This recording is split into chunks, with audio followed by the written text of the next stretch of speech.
La Tercera Guerra Mundial será una guerra de guerrillas de la información entre militares y civiles. Marshall McLuhan, 1968. La Guerra de la Información.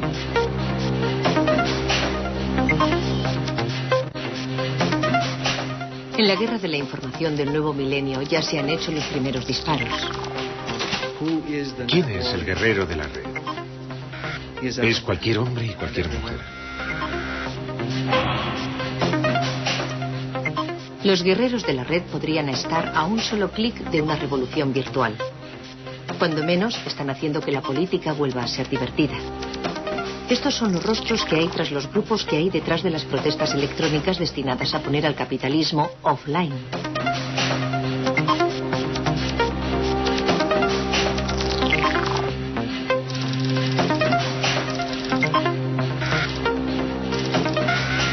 Así que prepárense a navegar por el ciberespacio y más allá para conocer a los hacktivistas. Hacktivistas, los agitadores de la red. Y a aquellos cuya misión es detenerlos.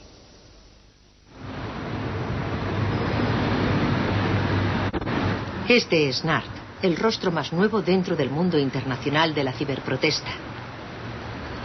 Entre dos de sus clases de la Universidad de Toronto se le puede encontrar en la red bajo el nombre de Metacom, intercambiando ideas con otros hacktivistas a través de su propia revista online. La misión de NARD es encontrar la manera de mezclar las formas tradicionales de protesta callejera con el activismo online. No sé si me gusta más la acción a través de Internet, porque no hay duda de que también me gustan mucho las acciones callejeras. Soy muy curioso. Y en las protestas en las que he participado antes, en particular en la de Seattle, me fui directo a la primera línea para ver lo que ocurría y me lanzaron gases lacrimógenos. Pero no creo que jamás me vaya a unir de verdad a un grupo de gente en mitad de la calle.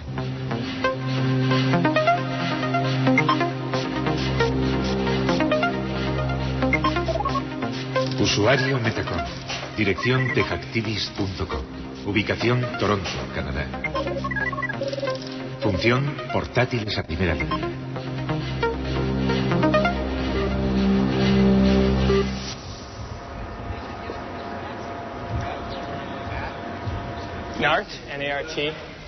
NARD, junto con 300 más, se ha apuntado a un taller de fin de semana para aprender más acerca del último acrónimo de la globalización, la FTAA, siglas de la Zona de Libre Cambio de las Américas, un nuevo y gigantesco bloque comercial destinado a extenderse desde Chile hasta Alaska.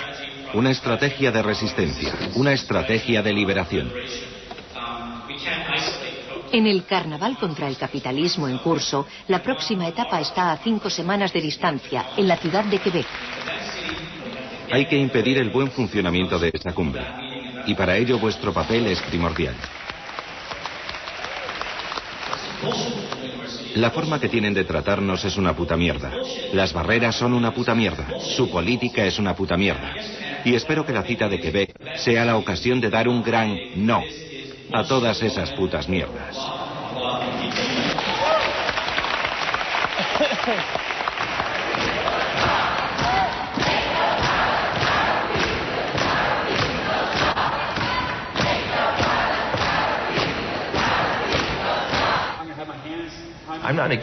Yo no estoy en contra de esa globalización que significa que todos nosotros nos unamos para hacer frente a estos problemas. Así que me gusta pensar en ello en términos de antiglobalización de las multinacionales. Es decir, que nosotros queremos determinar la naturaleza de esa globalización porque es indudable que está ahí. Y no estamos en contra de eso, estamos en contra de cómo se está produciendo y en contra de los que controlan el que se produzca de esa forma.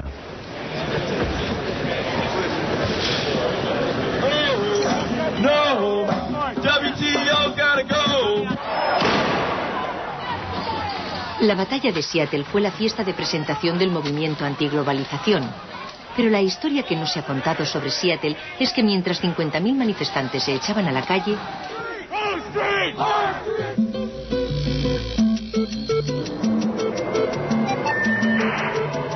una protesta mucho mayor tenía lugar en el ciberespacio. Creo que fue The New York Times el que dijo después de Seattle que hay una nueva superpotencia en el mundo y que se llama el público. Nosotros estamos desarrollando un sistema a través del cual la gente se pueda expresar. Los electrohippies solo les proporcionamos el mecanismo a través del cual puedan decir lo que quieran. Usuario DJNZ. Grupo El Colectivo Electrohippies. Ubicación Reino Unido. Función Evangelistas de la Liberación por el Ordenador Personal. Historial. A finales de 1999, más de 400.000 personas participan en una sentada virtual durante las manifestaciones de Seattle. Objetivo, la Organización Mundial del Comercio. Resultado, la página web de la OMC queda desconectada durante varias horas, inutilizando sus funciones de relaciones públicas. Es posible que ustedes no recuerden ni hayan participado en las sentadas clásicas de los años 60 y 70. Pero ahora, los grupos hacktivistas como electrohippies han llevado el espíritu de aquellos tiempos a Internet. A través de lo que se denomina una sentada virtual, grandes masas de personas pueden utilizar sus ordenadores personales para paralizar colectivamente la página web de una empresa o de una institución y bloquear sus actividades online.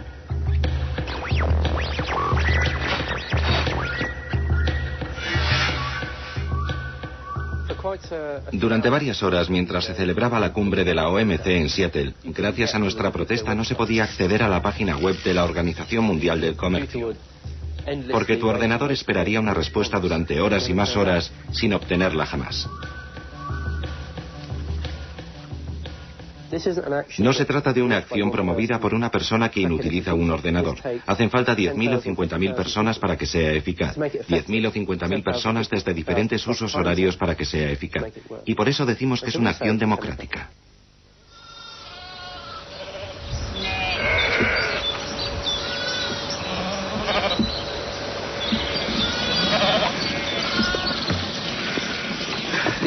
Los electrohippies empezaron a mediados del año 99 como respuesta a la gente que preguntaba qué tipo de campaña de protesta se podía hacer a través de Internet.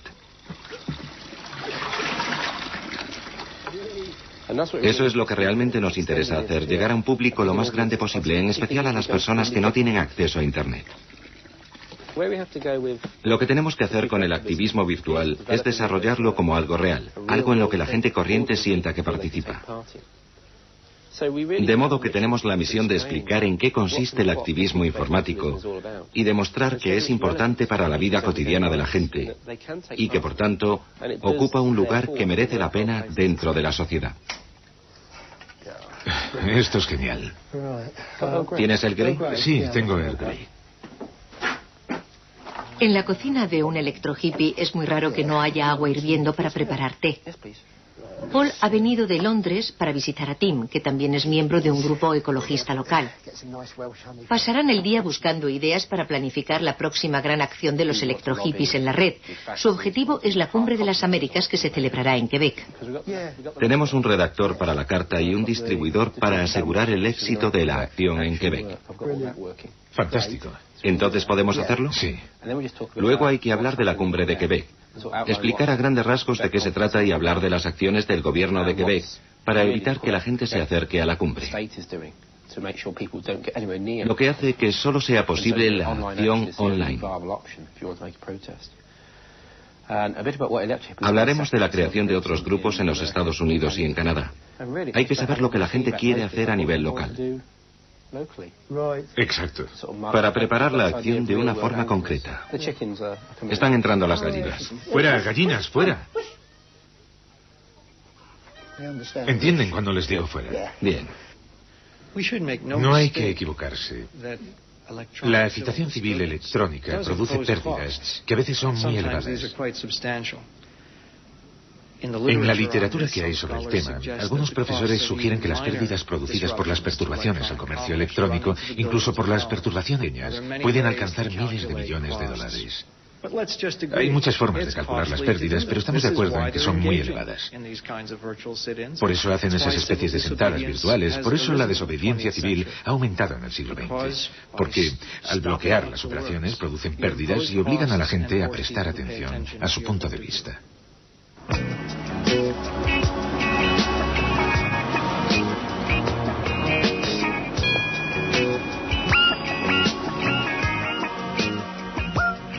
Este es Reno, el rey de la ruptura de códigos del mundo de los hacktivistas. Yo no soy un hacker ni nada de eso. Me llamaban Packet Monkey, es decir, payaso de los paquetes. Pero yo personalmente pienso que soy más bien un títere de la red. Usuario Reno. Grupo Federation of Random Action. Localización Marsella, Francia. Función: hacer divertida la protesta electrónica.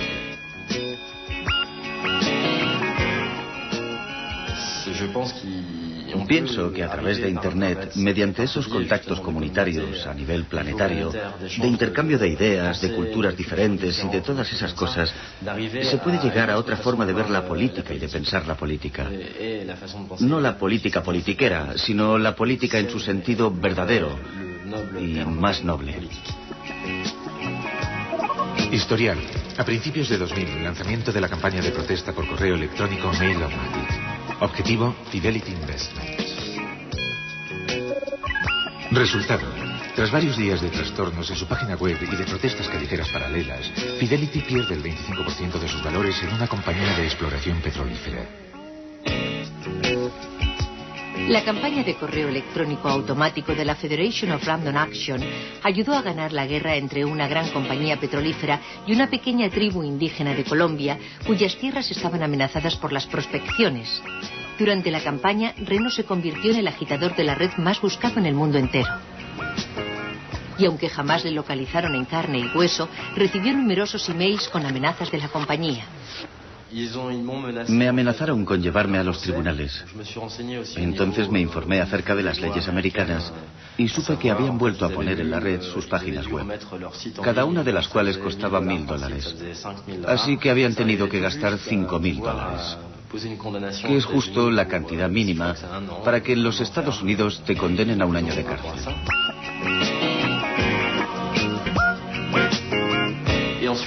Luego, algunos meses después, tuve noticias por el correo electrónico de una persona de Ginebra a la que yo no conocía en absoluto, que me decía que tuviera cuidado porque en los Estados Unidos el FBI había abierto una investigación e iba a llamar a las puertas de las personas que habían participado en la acción.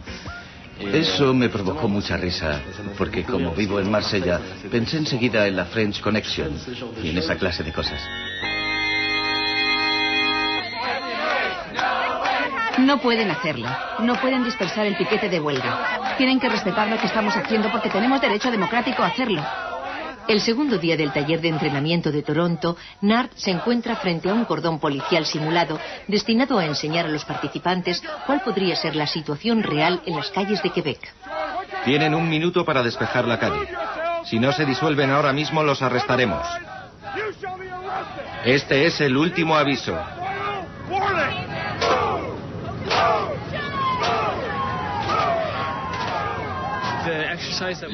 El ejercicio que hicimos en la calle fue un buen simulacro.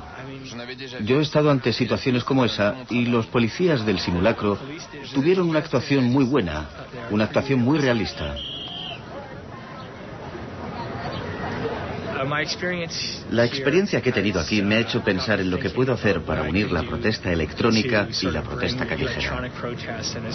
Hay mucha resistencia, porque me parece que la gente que se encadena en la calle, que sufre el ataque de la policía con gases lacrimógenos y que recibe golpes de las porras de los policías, piensa que los que se quedan en sus casas sentados frente al ordenador han decidido pasar de la lucha. Lo que en cierto sentido es cierto, pero la protesta online no es una especie de sustitutivo. Pienso que será interesante ver lo que pasa en Quebec, sobre todo por esa valla de 3 metros que van a levantar, ver lo eficaces que resultarán las protestas callejeras con esa valla y ver lo eficaces que serán las protestas online, porque para nosotros una valla no significa nada.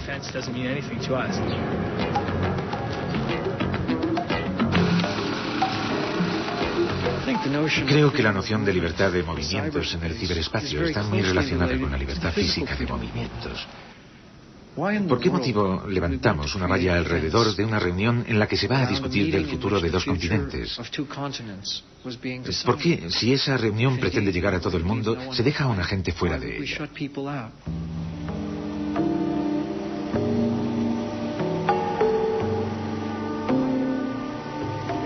Hemos derribado un muro y ahora nos levantan otro. Porque aun cuando consiguen dejar fuera físicamente a esos factores de la historia, están perdiendo la batalla. Y cuanto más logran su objetivo, más pierden.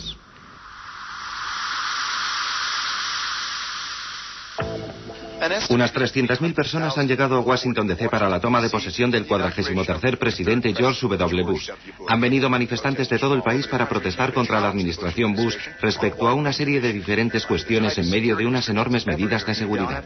No hace falta que seas programador, no hace falta que seas un hacker, ni tampoco hace falta que cargues contra un cordón policial antidisturbios. Lo único que tienes que hacer es ir a tu casa, encender el ordenador, conectarte a Internet y apretar un par de botones de la herramienta adjuntada en un email que acabas de recibir. Y puedes desempeñar un papel activo, puedes participar en el apoyo a la causa.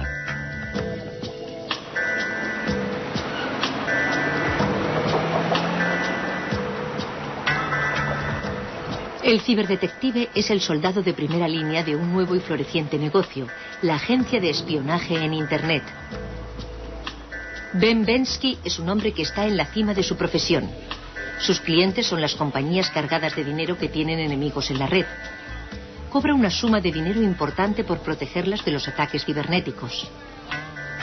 Es un trabajo de 24 horas diarias, registrando la red, saltando de un uso horario a otro y de un continente a otro. Su tiempo libre lo pasa en compañía de modelos, con un cigarro habano y un vaso de vodka polaca.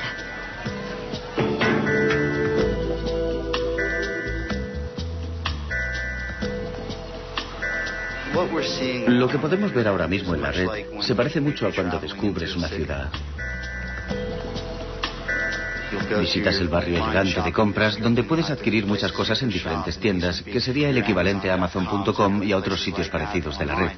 Luego te alejas 4 manzanas en dirección opuesta y sigues estando en la misma ciudad, pero de pronto te encuentras en un barrio de mala muerte, en un vecindario en el que no te apetece pararte en un semáforo en rojo y del que quieres salir cuanto antes. Todo aquello a lo que estamos acostumbrados en el mundo físico se ha trasladado también a Internet. Podemos encontrarnos con el crimen organizado, con grupos terroristas, con grupos de activistas, con matones a sueldo, con rateros de poca monta.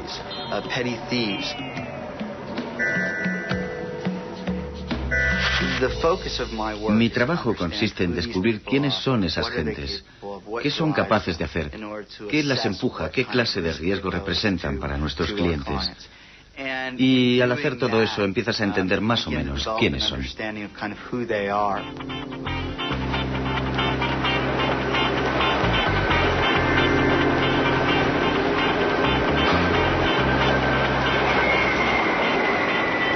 Este es Ricardo, actor, agitador, artista, teórico y uno de los padres fundadores del hacktivismo.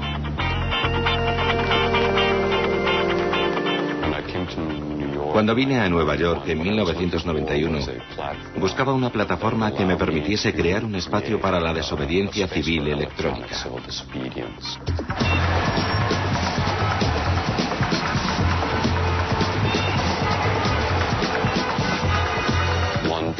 Se trata de crear un espacio que permita que tu propia voz y tu propio cuerpo reafirmen su presencia en el mundo de una forma no violenta.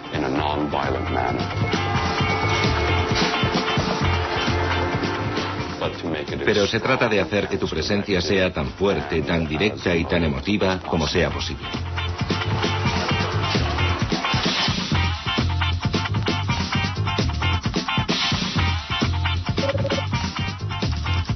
Usuario ERD. Grupo Electronic Disturbance Theater.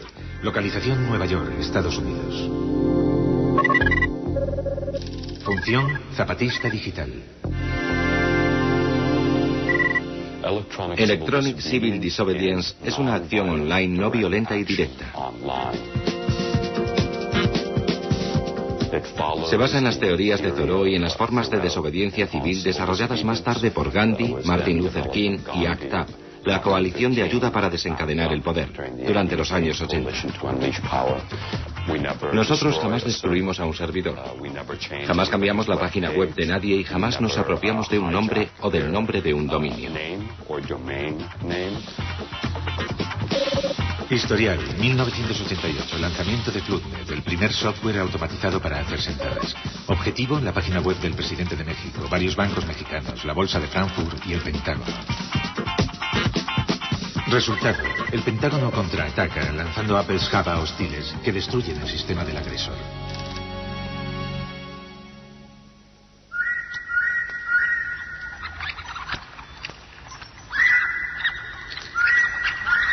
En las montañas de Chiapas, en 1994, se hicieron los primeros disparos de la guerra de la información. A pesar de carecer de electricidad y teléfono, los zapatistas llevaron la revolución a la red, lanzando una llamada a las armas a través de Internet para que otras personas se unieran a ellos en una lucha a nivel mundial contra el imperialismo económico.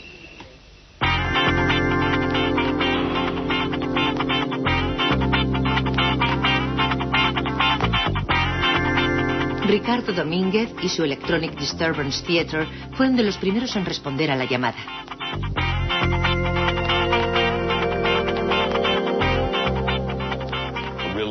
En realidad, un zapatista es aquel que puede adoptar en su corazón los gestos poéticos, los gestos de la guerra de la información que traspasan los límites de la realidad. Por ejemplo, el 3 de enero de 2000, los periódicos del mundo entero hablaron de que las fuerzas aéreas zapatistas habían atacado al ejército mexicano.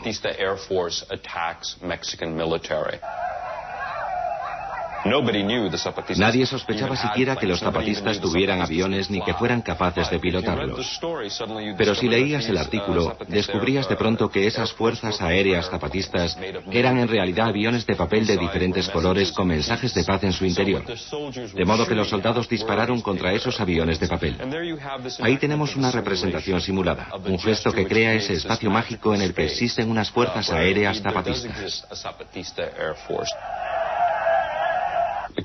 Porque lo que se trata de transmitir es lo que los zapatistas llaman guerra de la información, es decir, una guerra de palabras, y no unas palabras para hacer la guerra. Inspirado por las ideas zapatistas, el Electronic Disturbance Theater lanzó Floodnet, su propio avión de papel del ciberespacio.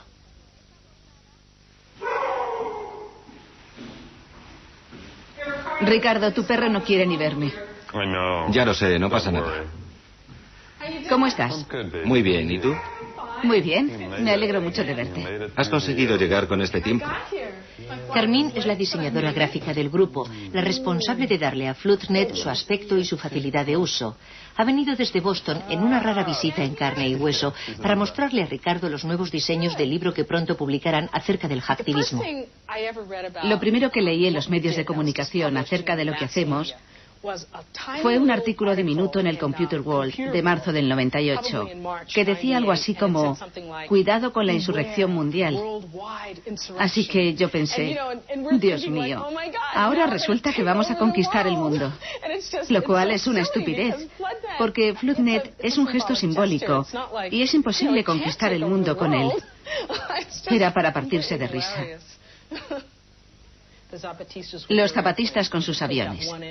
Cogemos esa imagen y la metemos quitándole el año, de forma que siempre la ves cuando pasas las páginas, aunque solo verás una parte de la imagen. Tenía otra versión en la que la fecha estaba justo al lado de la imagen. Muchos de estos documentos llevan la fecha, ¿verdad? En realidad nosotros no hacemos nada. Es una pieza artística, es una performance. Y es una performance que moviliza a miles de personas a escala mundial, por lo que supone también una amenaza para cualquier gobierno. Y cualquiera de los gobiernos se va a molestar si hay alguien, aparte de ellos, capaz de movilizar a grandes masas de personas.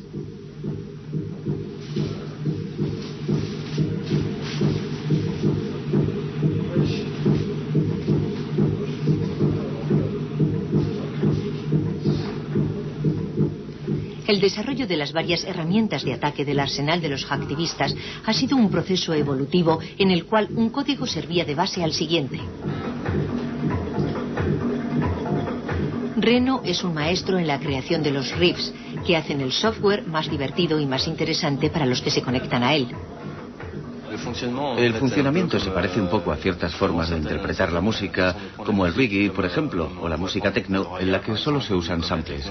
Y la gente coge esos samples y hace versiones diferentes. Todos cogen los samples de los demás y siempre se llega a piezas nuevas. Un poco como hacían los surrealistas con los cadáveres exquisitos. Floodnet hace referencia a inundar las páginas web, pero también habrá unos mecanismos para prevenirlo. Sí, desde luego. Pero el problema de Floodnet es que está completamente automatizado. Puedes escribir lo que quieras y después irte a tomar una cerveza porque el ordenador trabaja por ti. La cosa funciona bien de esa forma, pero a mí me gustaría que se aplicaran un poco más y para eso hay que dibujar.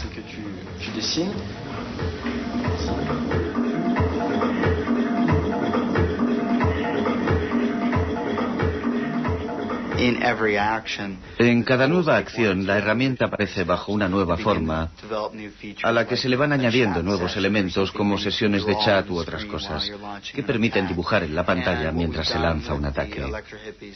Lo que hemos hecho ahora con los electrohippies, con la Federation of Random Action, con el Floodnet de Ricardo Domínguez y con otros, es crear una especie de archivo de estas diferentes herramientas de ataque para tratar de seguir la evolución de estos programas y llegar a entender en qué forma pueden afectar a los sistemas de nuestros clientes.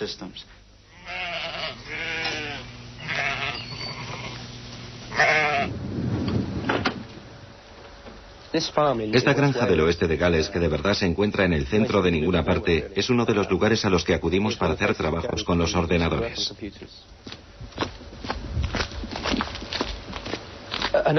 Otra rama de mi trabajo consiste en conseguir ordenadores y ocuparme de su mantenimiento para grupos comunitarios, y también en suministrar ordenadores para las acciones, si es que no los tienen. La mayor parte de estos ordenadores son reciclados y los encuentro en Londres, en la basura. Realmente son aparatos que las empresas tiran a la basura porque consideran que carecen de valor, y nosotros los reparamos para que puedan ser útiles a las comunidades. Landale es un pequeño pueblo del oeste de Gales de unos 2000 habitantes con un nivel de servicios muy bajo. Creo que hay una biblioteca, pero no abre durante muchas horas, y dudo de que siquiera tenga internet. Hay una tienda en la que venden objetos usados reciclados. Desde hace poco tiempo, utilizamos esa tienda como base para las acciones de apoyo a una campaña local en contra de unos supermercados. Les hemos proporcionado un ordenador y hemos escrito con ellos un pequeño programa que crea las cartas que envían para su campaña. Estoy deseando probarlo. Estábamos preocupados por la construcción de 2 supermercados que recibieron el permiso el mismo día y que están a 150 metros de distancia uno del otro. ¿En Camarden? No, aquí en Landale. Dios mío. Les dijimos que era una locura. La asamblea representa al pueblo y queremos que hagan una encuesta pública. Estamos invitando a la gente a venir para ayudarnos con nuestra campaña. Lo primero que hacemos es ir a la parte superior de la página donde uno escribe su nombre y su dirección y luego se hace clic en alguno de estos apartados. En estos 3, por ejemplo, y luego se va a la parte inferior de la página. Se da a ese botón y se imprime la carta. Esto nos ha ayudado de verdad, porque parece que ahora vamos a conseguir que se haga una encuesta pública. Eso debería zanjar la cuestión. La idea básica de las herramientas de los electrohippies es que funcionen en cualquier aparato y en cualquier lugar.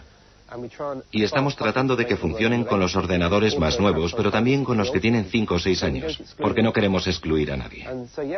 De modo que con la tecnología que estamos usando se puede participar desde lugares apartados como este en una acción global junto con otros cientos de miles de personas.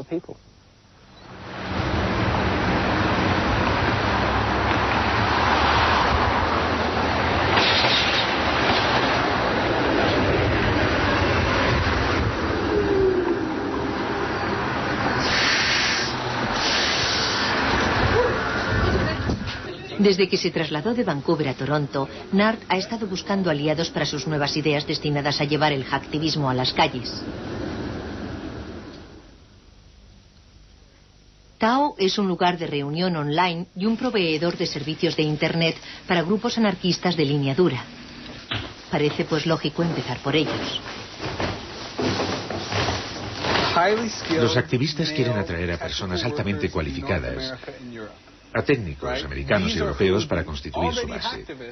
Dow nunca busca ese tipo de adhesiones, que pueden interesarles a otros, pero nosotros preferimos reclutar entre los estudiantes y los trabajadores personas que, por diversas razones de clase, están interesadas de forma directa en provocar la caída del capitalismo. En el contexto de la Cumbre de las Américas, para los hacktivistas sería una táctica adecuada el poder entrar literalmente en los sistemas de la oposición para encontrar sus informes, sus planes de seguridad, sus canales internos de información, para descubrir quiénes son sus informadores. Ese es el tipo de información que los hacktivistas deberían proporcionar al público. Comprendo las ventajas de la educación del pueblo, que puedas servir como agente secreto sin moverte de casa, que te conviertas en los ojos y los oídos de la gente, todo lo cual permite a la gente participar de lejos. Eso es una buena idea, pero ¿bloquear la red? ¿Acaso es una buena idea? Para mí es lo mismo que unos manifestantes que bloquean la calle de una ciudad e impiden que pasen los coches. Pero cada uno de los coches que pase por allí verá a los manifestantes y la gente se preguntará, ¿qué hacen? ¿En contra de qué se están manifestando? Con lo que se informarán acerca de la cuestión. Sí. En ese caso, los disturbios van mano a mano con la educación. El debate sobre la utilidad del hacktivismo puede durar todavía mucho tiempo, pero frente a los escépticos, los verdaderos creyentes hablan de una batalla entre David y Goliat que se lucha desde 1999. En este caso, su éxito fue indiscutible, aunque las estrellas de la causa son de lo más variopinto. El dinero y las acciones son los objetos de nuestro deseo, pero mataríamos por el arte.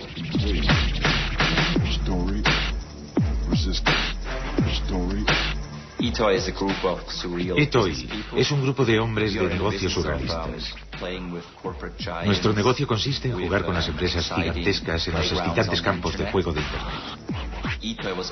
ETOI ha sido siempre un grupo que ha presentado una imagen muy comercial. Algunos pensaban que era irónica, otros pensaban que no éramos más que unos tarados que querían ganar mucha pasta. Y las dos cosas son ciertas. Nosotros no hacemos ninguna distinción entre arte y comercio. El gigante norteamericano de la venta online, eToys Inc., era una de las estrellas más brillantes de la nueva economía. Una tienda de juguetes sin tiendas que solo contaba con una página web y un almacén. Solo tenía una pequeña pega.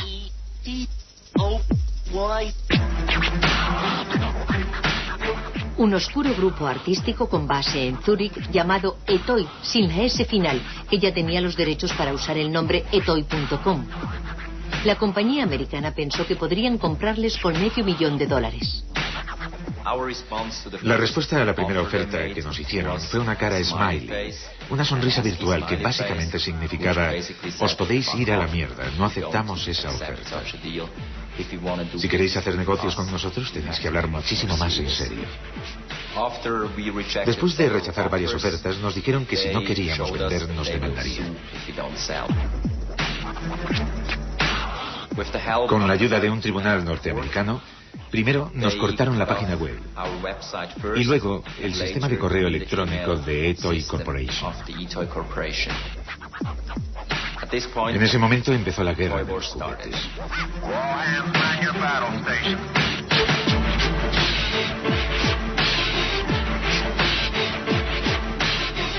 Era solo una batalla por el nombre de un dominio, al fin y al cabo, pero para los activistas cibernéticos se trataba en realidad de la libertad en la red.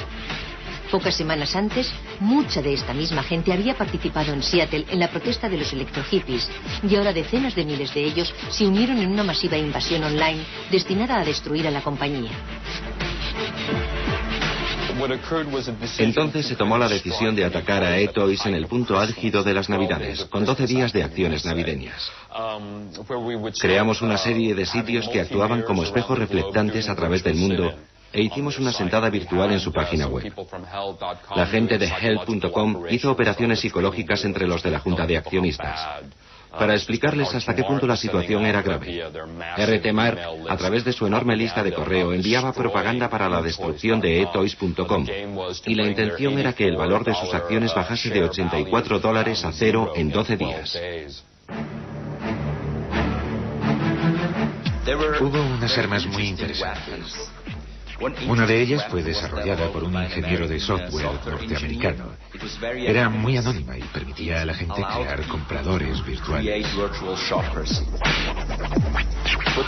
Lo que hacía ese script, de forma parecida al Floodnet, era que recargaba las operaciones de compra.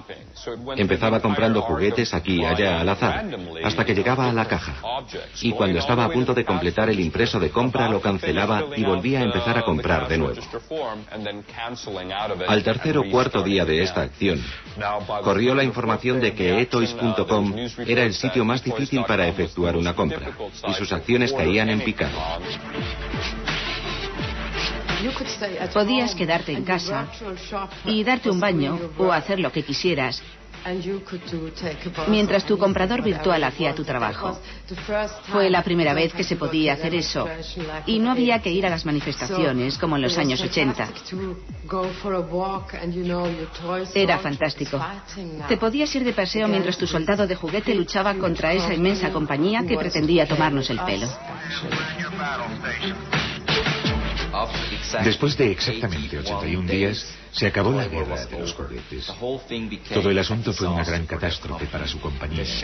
Sus acciones cayeron en picado y perdieron más de $4.000 millones en 3 meses.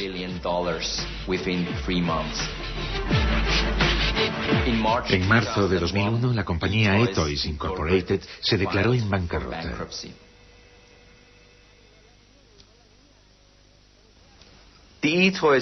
El conflicto de Etoys fue un suceso muy significativo.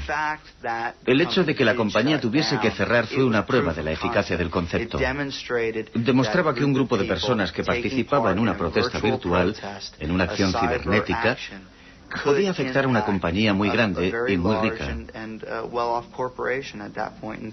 Yo creo que consiguió incrementar sus filas y sirvió para dar mucha moral a todas las acciones que han tenido lugar desde entonces.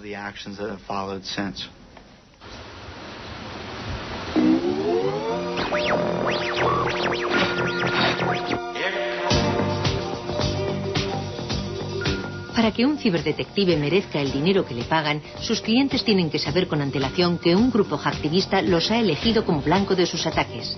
Para adelantarse a los acontecimientos, Ben Bensky lleva despierto desde las 4 de la mañana, repasando los cerca de 4.000 emails que recibe a diario.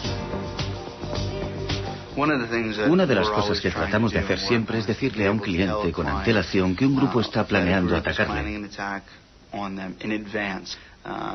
Buscamos dónde se comunican los activistas, dónde discuten de estas cuestiones y cómo las están planeando, investigando sus páginas web y la información que transmiten.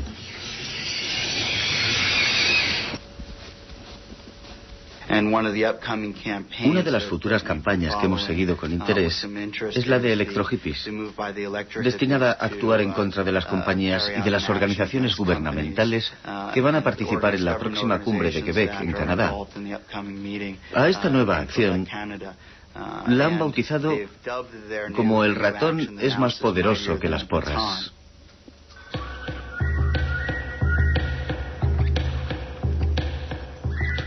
Los activistas usarán tácticas invasoras.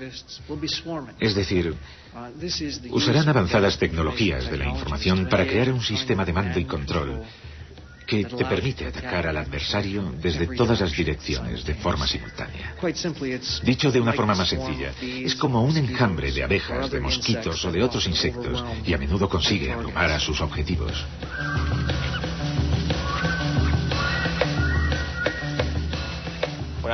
Cuando pienso en la globalización, pienso en Reno, que está en Francia, en Paul, que está en Londres, o en Ricardo, que está en Nueva York. En todos nosotros que nos reunimos para conseguir a gente en Europa o en América Latina, invitándola a unirse online para expresar sus inquietudes. En eso es en lo que pienso cuando pienso en la globalización. Pienso que la resistencia es global, que el activismo es global y que el hacktivismo es global.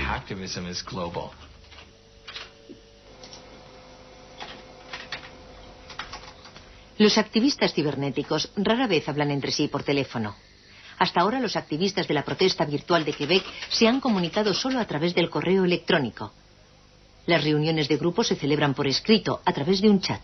Reno ha desarrollado un script Java que puede mandar un montón de correo electrónico a un objetivo en particular, y Paul quiere atacar mediante un solo email por persona, de modo que está tratando de entrar en contacto de forma legítima con sus representantes en el gobierno, por ejemplo, mientras que Reno habla de bombardear a un individuo determinado con emails.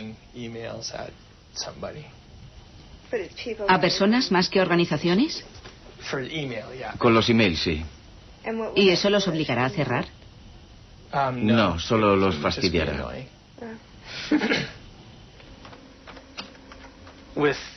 Cuando solo quedan 4 días para la manifestación, convenía discutir algunos detalles y preguntarle a Paul lo que había que hacer y qué clase de apoyo podía proporcionarle yo desde el terreno, desde Quebec. Fue muy constructivo en el sentido de que hablamos acerca de la zona de libre cambio, de la organización, de lo que iba a ocurrir y del papel que íbamos a desempeñar en la protesta.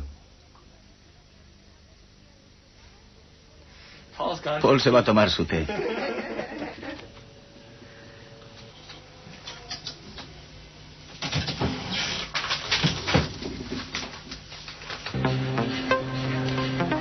Creo que lo llevamos todo. Sí, creo que sí. Vamos a coger también una linterna porque no sabemos dónde vamos a dormir. Vale, muy bien. Y esto es lo más importante. A partir de ahora no hay vuelta atrás. El plan es que la página web de protesta de NARD, A20, esté conectada a la página principal de los electrohippies para ponerlos al corriente de lo que ocurre a través de su ordenador portátil y de su teléfono celular en directo desde las calles de Quebec.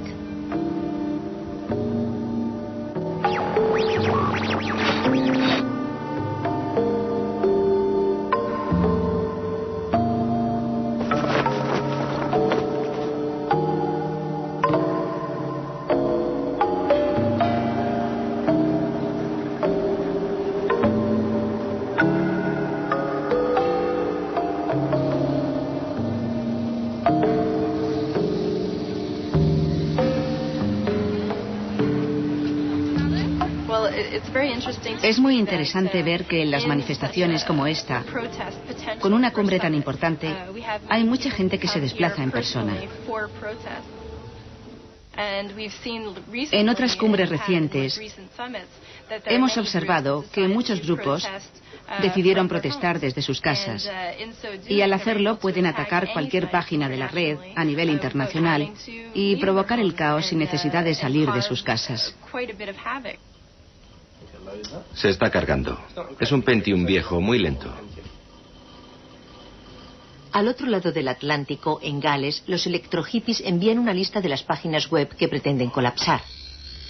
Hay 26 sitios, incluidos los de la policía local y nacional, los de las principales compañías patrocinadoras y las principales páginas web de la cumbre.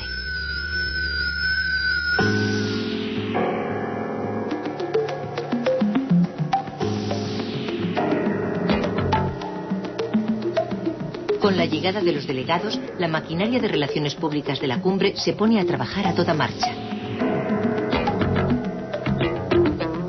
La llegada de cada dignatario permite hacer una fotografía que se incorporará a la red para que la pueda descargar un mundo que está a la espera.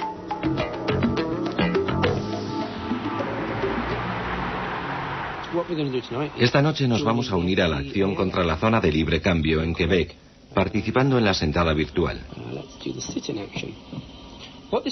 Podemos hacer que aparezcan montones y montones de páginas web en la pantalla. Y cada una de estas páginas recorre al azar una lista preestablecida de diferentes sitios que apoyan a la zona de libre cambio. De modo que lo que vamos a hacer hoy es ir a la página de la cumbre. Ahora apretamos el botón y aparece una pequeña ventana que dice: está a punto de tomar parte en una acción de protesta online. Por favor, confirme que participa de forma voluntaria apretando OK o de lo contrario apriete cancelar. Bien, ¿participáis voluntariamente?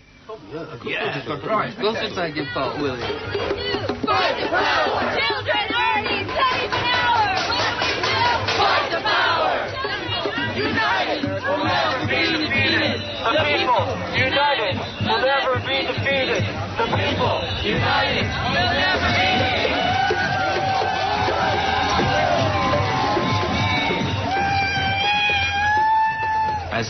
Los manifestantes salieron de la Universidad de Laval y al llegar a un punto se dividieron.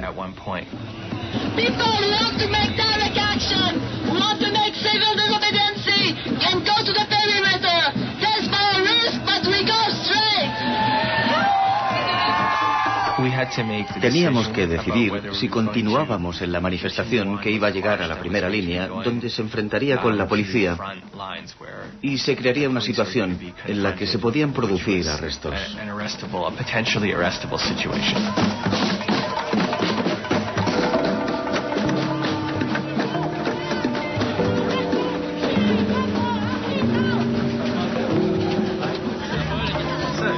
Contemos hacia atrás desde 10. 9, 8, 7, 6, 5, 4, 3, 2, 1.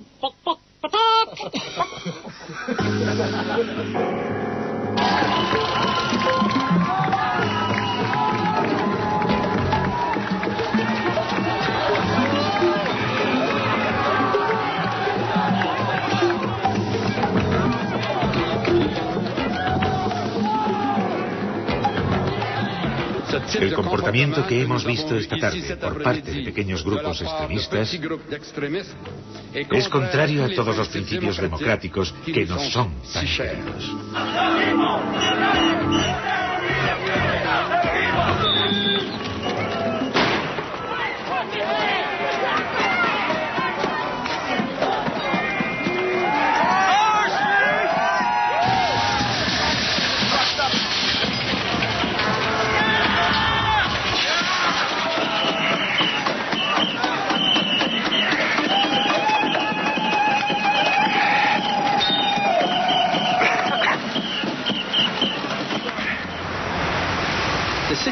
La página de la sentada en la que acabamos de participar ayer contaba solo con 6.000 peticiones de visita.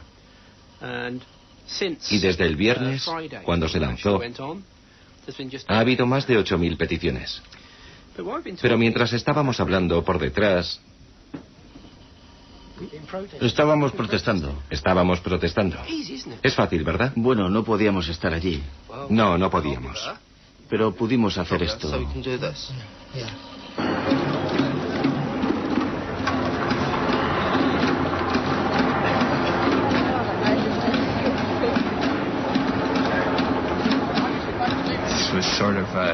Fue como una especie de batalla campal medieval.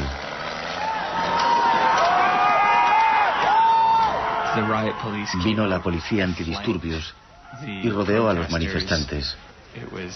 Fue todo muy caótico. La multitud se movía hacia adelante y hacia atrás mientras le lanzaban gases lacrimógenos y la situación continuó así durante todo el día.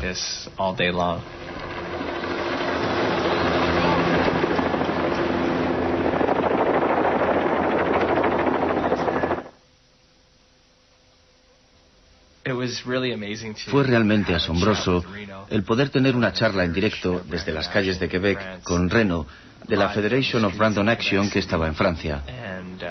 Y fue estupendo ver cómo la gente reaccionaba a lo que yo estaba experimentando y les iba contando.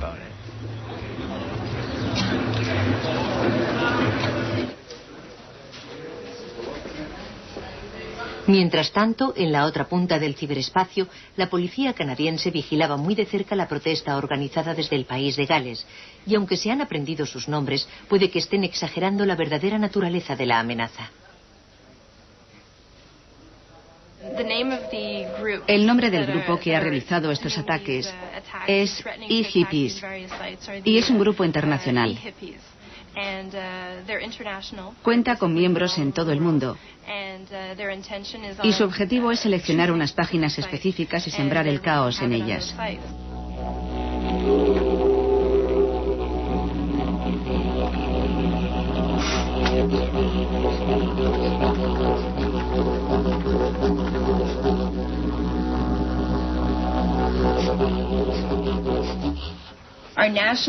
Nuestra página nacional tenía la protección adecuada Pero, sin embargo, la de la provincia de Quebec no tenía protección, de modo que se cerró durante toda la duración de la cumbre. Volverá a estar online cuando se haya terminado la cumbre. No queremos que haya unos hackers entrando en las páginas web, desinformando al público, cambiando la información que contenía nuestra página y haciendo declaraciones que no reflejan nuestras intenciones. Ese es el tipo de cosas que queríamos evitar cuando cerramos las páginas. Me pareció muy interesante, al estudiar lo sucedido en Quebec, que las autoridades tuvieran tan poca confianza en su propia infraestructura de información. Y el hecho de que se vieran intimidadas con tanta facilidad por el potencial del ataque de la información es un augurio real de lo que va a pasar en el futuro. El hacktivismo funciona y va a funcionar todavía mejor con el paso del tiempo. Lo que me ha parecido estupendo de todo este suceso es que ha sido la primera vez que hemos contactado con montones de manifestantes online en el mundo entero. Reno y Nart están trabajando con ellos, compartiendo nuestros recursos e interconectando sus páginas web. Y gracias a todo ello hemos tenido bastante éxito.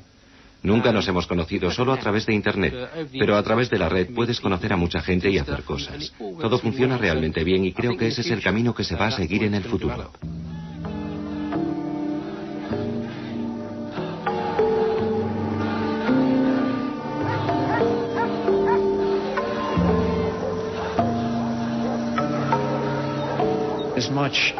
Por mucho que los estados organizados de las Américas consiguiesen frenar a los activistas con una valla y anularlos, de todos modos perdieron la batalla.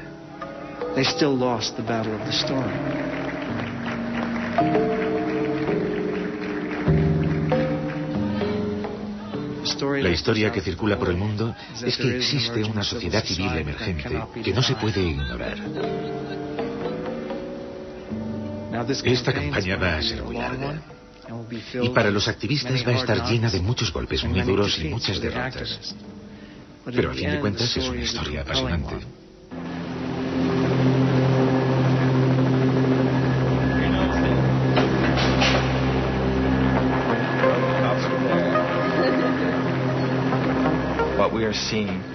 Hemos comprobado que las manifestaciones callejeras tienen cada vez más participantes. Es un movimiento dinámico y cualquier ciudad que acoja una de estas cumbres mundiales tendrá que hacerle frente. Pienso que las formas de protesta electrónica se van a hacer cada vez más corrientes y a medida que se vayan desarrollando tendrán un impacto cada vez mayor.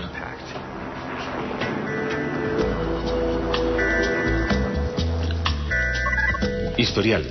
Abril de 2001. Por primera vez 4 de los mayores grupos de hacktivistas se unen en una acción cibernética que incluye una presencia paralela en la calle. Resultado, cierre de una página web no intencionado. Otras perturbaciones mínimas, atención mediana de los medios de comunicación. Estado actual. El archivo sigue activado.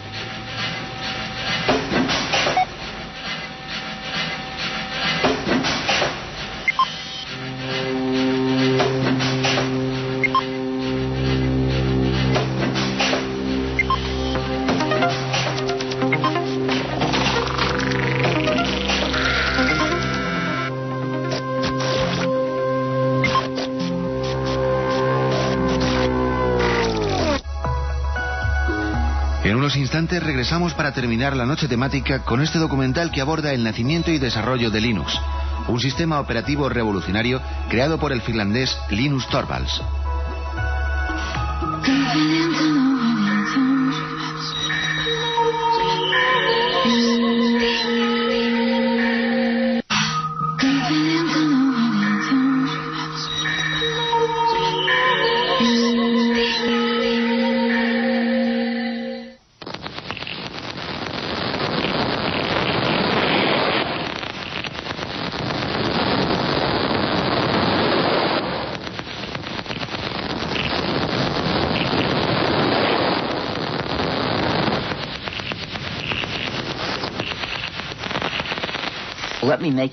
Permítanme que haga una analogía entre los programas informáticos y las recetas de cocina. Hay muchos puntos en común entre un programa y una receta, con una lista de etapas que hay que seguir y reglas que determinan en qué momento se ha terminado o cómo dar marcha atrás, y al final se obtiene un cierto resultado. Si a usted le gusta cocinar, sin duda intercambia sus recetas con sus amigos, y tal vez tenga tendencia a modificarlas. Si ha modificado usted la receta, si el resultado le gusta y a sus amigos también, existe la posibilidad de que usted les pase la nueva versión de la receta. Y ahora imagine un mundo en el que no podrían cambiar su receta porque alguien ha decidido que es imposible modificarla. E imagine que si comparte esa receta con sus amigos, le tratarán de pirata y harán todo lo posible por mandarle a la cárcel durante unos cuantos años.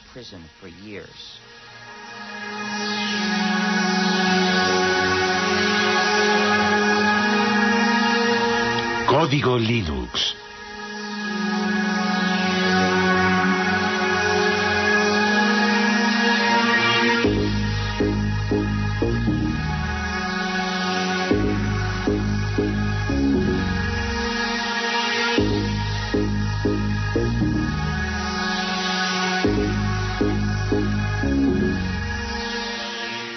Utilizo la palabra hacker en su sentido original para describir a una persona que practica la programación informática como una especie de pasión artística y que forma parte o se identifica con la cultura de los hackers, es decir, con el grupo de programadores que históricamente están en los orígenes de Internet, de Linux y de la World Wide Web. Hacker, qué palabra mágica. El rebelde de nuestra nueva era. En el principio era el ordenador, luego el ordenador personal y por fin apareció la red que ha conectado a todo el planeta y que recibe el nombre de Net. ¿Contra qué se rebelaron los famosos hackers? Para que nuestros ordenadores funcionen necesitan un sistema operativo. Nuestros hackers se negaron a que ciertas compañías, sobre todo Microsoft, desarrollasen sistemas operativos sin entregar al mismo tiempo los códigos de fabricación que permiten adaptar nuestro ordenador a nuestras propias necesidades. Entonces se pusieron a descifrar los códigos para repartirlos de forma gratuita a través de la red y ponerlos a disposición de todo el mundo. Así se inició esta nueva guerra postmoderna entre Bill Gates, jefe multimillonario de Microsoft, y algunos insolentes e impertinentes programadores que rechazan el sistema cerrado en el que quiere encerrarlos el magnate de la informática. Un pequeño genio de Finlandia lanzó a la red un nuevo sistema operativo para ordenadores y un ejército de programadores del mundo entero trabajó con él para hacer evolucionar y dar una salida a este sistema que compite de frente con Microsoft y que recibe el nombre de Linux. Linus Torvalds ha creado un sistema informático que ha cogido por sorpresa a toda la industria. Linux, un sistema operativo que hoy se utiliza en 8 millones de ordenadores del mundo entero. La revista Wired considera a este hombre joven como el nuevo chamán de Bin Minen y declara que su sistema operativo Linux es el producto más magnífico de Internet. El hecho de que Torvalds distribuya Linux de forma gratuita y revele su código fuente le ha convertido casi en un personaje de culto. Linus Torvalds, genio de la informática, sueña con derrotar a Bill Gates de Microsoft. ¿Será de verdad posible? Algunos dicen que Linus Torvalds ha realizado un milagro.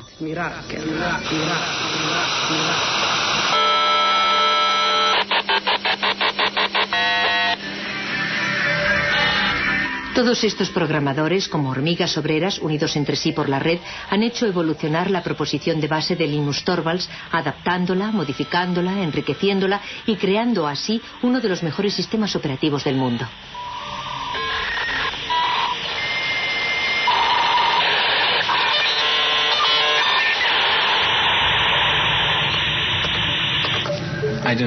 Yo no quería que ningún otro hiciese lo mismo que yo, que tratase de encontrar algo parecido a Linux. Me dije, tal vez otro estudiante de informática necesita un sistema operativo y de esta forma no arrancará de cero. No quería luchar contra los molinos de viento, no se trataba de Don Quijote contra el resto del mundo, buscando crear el mejor de los mundos posibles.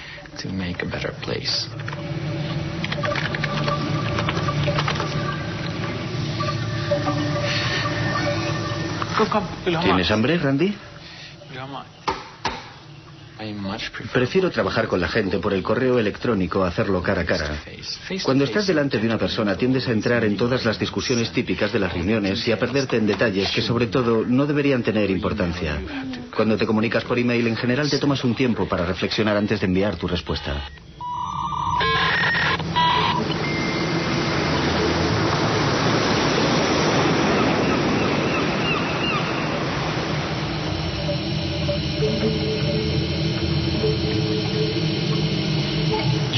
El simple hecho de que no estemos todos en la misma habitación no significa que no estemos juntos en el sentido social del término. Es como si compartiéramos una oficina muy grande. Incluso nos peleamos y reñimos por Internet. Es un proyecto enorme.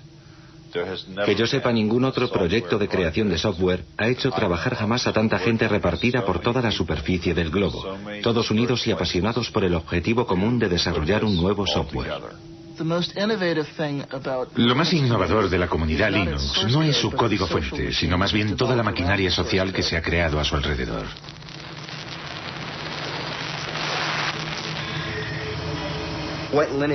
Para explicar lo que es Linux, empezaría por decir que cada ordenador es diferente, cada lector de disquetes es diferente, cada disco duro es diferente, cada controlador de vídeo es diferente y Linux es el sistema que sabe lo que hay que hacer para que todos esos componentes del ordenador ejecuten una tarea simple como borrar el documento o leer el archivo que hay en este disquete o dibujar esta imagen en la pantalla. Linux sabe cómo hablar a esos diferentes componentes materiales y les permite efectuar las operaciones corrientes que realizamos a diario con nuestros ordenadores. ¿A qué nos referimos con exactitud cuando decimos Linux? Algunos se refieren al sistema operativo informático global sobre el que reposa todo lo que ocurre en el interior de nuestro ordenador. Otros utilizan el término Linux para designar la parte más importante del programa, el kernel o núcleo.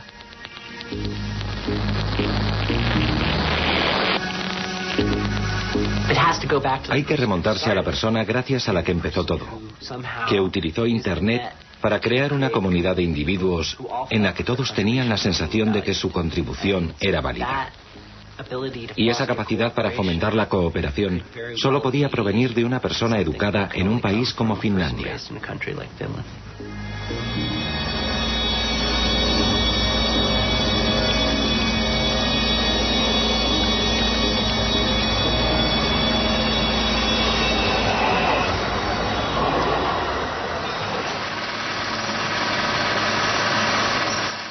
...1969 fue un año fantástico.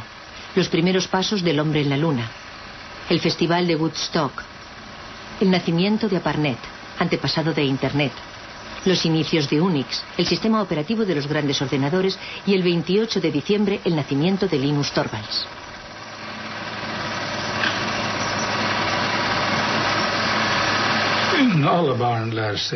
Todos los niños aprenden, sobre todo jugando. Por eso fue de verdad muy importante que Linus entrase en el mundo de la informática en un momento en el que los ordenadores todavía eran muy simples. Para un niño de 10 o 12 años era fácil darse cuenta de lo que había en el interior del ordenador, comprender su esencia. Para los niños y las niñas de hoy día es mucho más difícil comprender el mismo tipo de cosas, porque hay demasiados niveles y elementos complicados en los ordenadores actuales para que puedan adquirir el tipo de instinto y de comprensión que Linus adquirió a través del juego.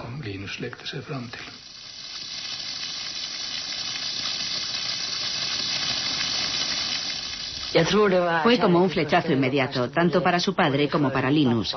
Los dos estaban excitadísimos, como unos niños, ante la idea de probar las posibilidades del Big 20. El lugar en el que Linus desarrolló Linux ya no existe. Ese cuarto existía antes de que tiráramos los tabiques.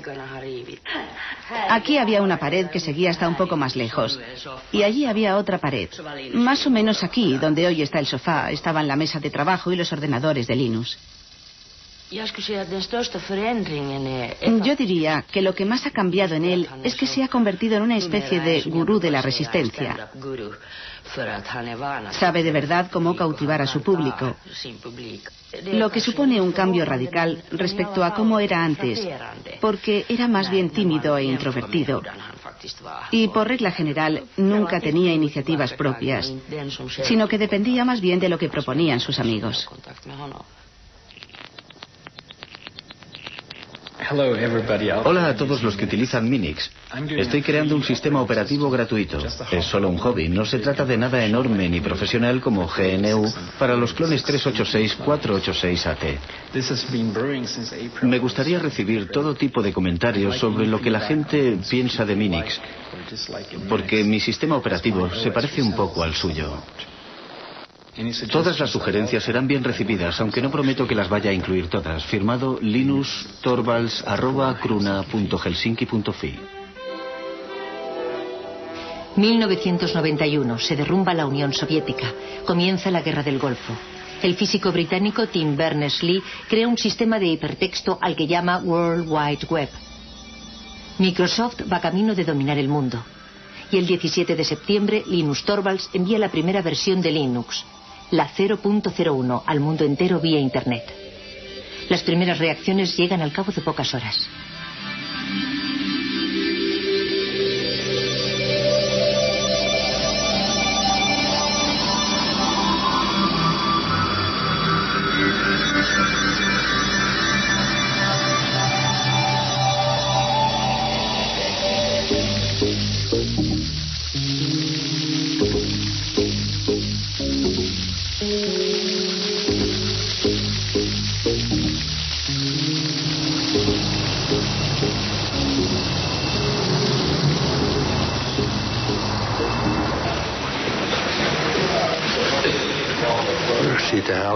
Empezamos a oír hablar de ese programa en la cafetería y decían que había empezado a ser distribuido por Internet. Luego oímos hablar del tal Linus y de la clase de hombre que era. Pero la verdad es que ya se había distinguido con anterioridad por la excelencia de sus resultados.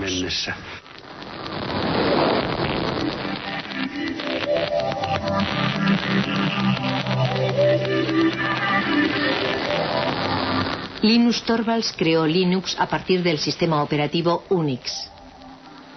Ken Thompson y Dennis Ritchie, de los laboratorios AT&T Bell, habían realizado la primera versión del sistema operativo de Unix en 1969.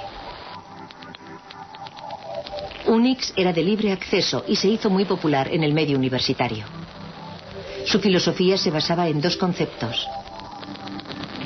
En primer lugar, que todo es un archivo. Y en segundo lugar, que cuando creas un programa escribes cosas que cumplen una sola finalidad, pero que la cumplen bien.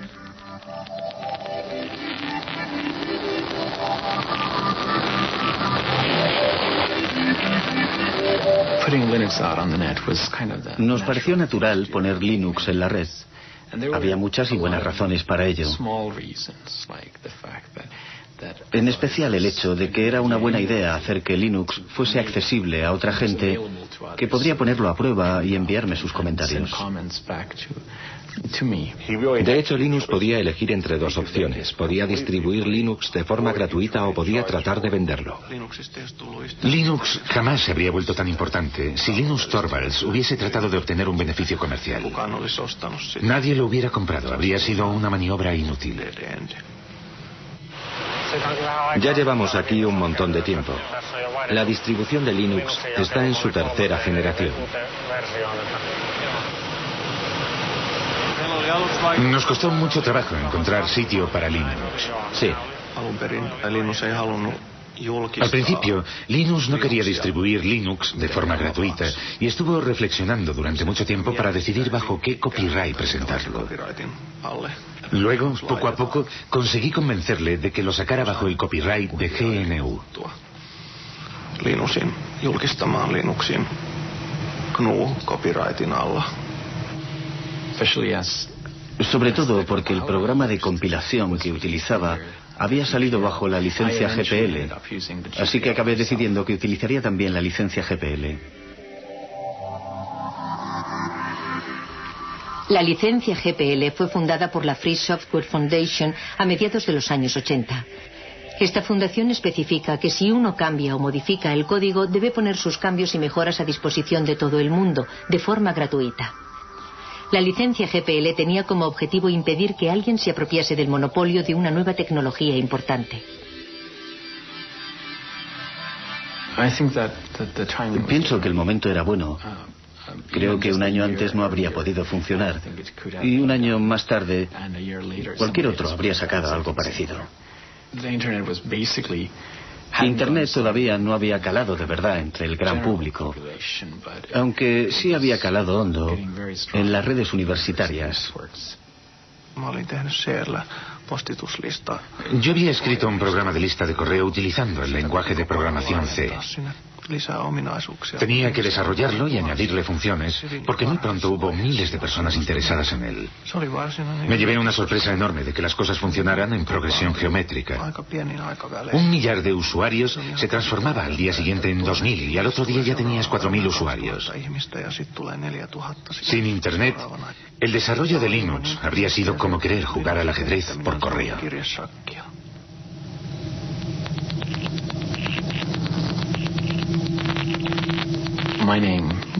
El primer nombre que elegí fue Freaks, para expresar a la vez la idea de free, libre y gratuito, y de freak, raro, diferente, sin olvidar la X final de Unix.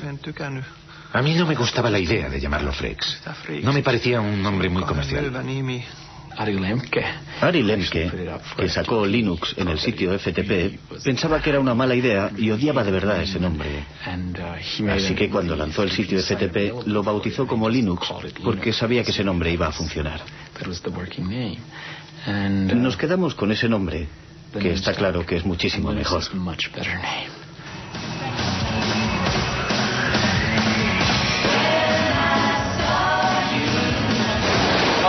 Vaya, hoy parece que tenemos un buen montón de geeks y nerds entre nosotros. La primera pregunta de la categoría fácil es: ¿cómo se pronuncia Linux? Bueno, yo Linux lo pronuncio Linux. Sin embargo, si fuese Linus Torvalds, no hay duda de que lo pronunciaría Linux. Claro que si uno es de la costa oeste de los Estados Unidos, lo más seguro es que lo pronunciaría Linux. Pero a Linus Torvalds le importa un bledo cómo pronunciéis Linux siempre y cuando lo utilicéis. Empecé a jugar con Linux en julio de 1991, poco tiempo después de que Linux sacase la versión 009 del núcleo. Lo descargué desde Finlandia, jugué con él y me pareció que era muy claro. En aquella época la anchura de la banda de Internet en la conexión transatlántica era muy limitada. Así que resultaba muy trabajoso descargar todos esos paquetes desde Finlandia. Entonces pensé que había que hacer algo para remediar ese problema. Utilicé mi estación de trabajo personal, la que tenía en mi despacho, tsx-11.mit.edu, y creé en ella un archivo espejo de todas las fuentes del núcleo. Fue el primer sitio FTP de Linux que existió en los Estados Unidos. La primera vez que recibí Linux, lo descargué en disquetes. Luego lo instalé en una de las máquinas de laboratorio de informática de la Universidad de Pensilvania, por lo que me echaron del laboratorio. Pero, en fin, esa fue mi primera experiencia con Linux.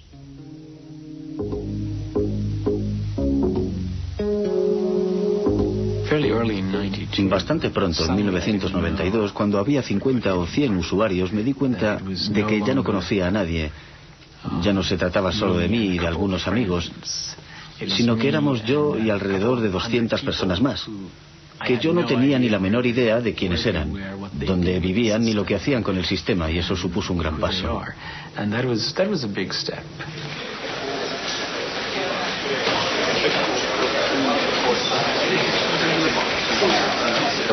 En 1994 el lanzamiento de la versión 1.0 fue muy importante y significó mucho para mí porque había supuesto muchísimo trabajo.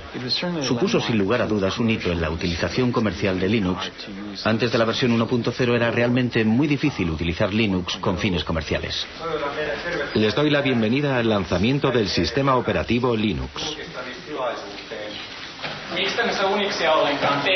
Al principio, Linux fue desarrollado para Unix, en especial para un contexto universitario, porque si bien existe una versión para ordenadores personales, su precio es muy elevado.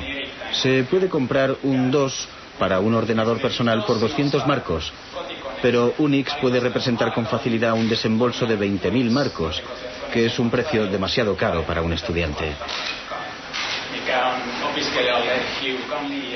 Vayan a una tienda de informática y pregunten si tienen el SCU Unix y les contestarán que si están locos.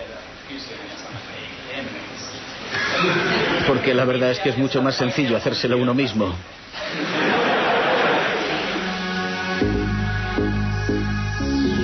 El proceso de desarrollo de Linux es extraño. No se basa en ninguna jerarquía aparente. Todo el mundo puede dar sus sugerencias para cambiar el código. Pero hay una persona que dirige, que toma las grandes decisiones y que selecciona las mejores ideas. Linus, el dictador benévolo.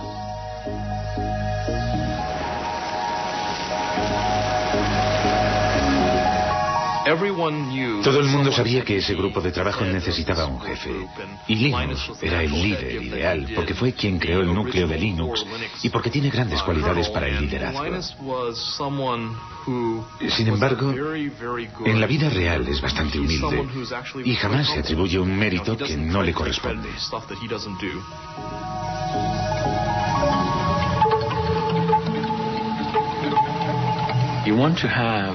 Yo quería que cientos, miles de personas trabajaran en el núcleo al mismo tiempo, pero no quería que se pelearan y se pisaran los unos a los otros, porque en ese caso pierdes mucho tiempo resolviendo los conflictos y te ves metido todo el rato en discusiones acaloradas. Al principio me parecía conveniente presidir esa jerarquía y que los demás fueran como mis lugartenientes, pero las cosas han cambiado. Ahora se trata más bien de una web of trust, de una red de confianzas en la que yo tengo personas en las que confío, que a su vez confían en otras personas.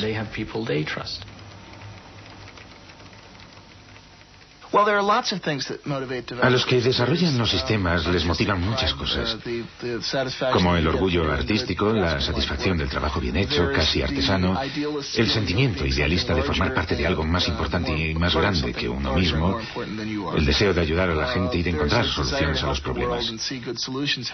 Y a falta de remuneración, en la mayor parte de los casos esa gente busca sobre todo forjarse una cierta reputación entre sus colegas. Uno de los puntos fuertes del desarrollo de Linux es que casi todos los creadores de software pueden ser contactados directamente por correo electrónico. Tetsu jugó un papel fundamental en la difusión de Linux en los Estados Unidos.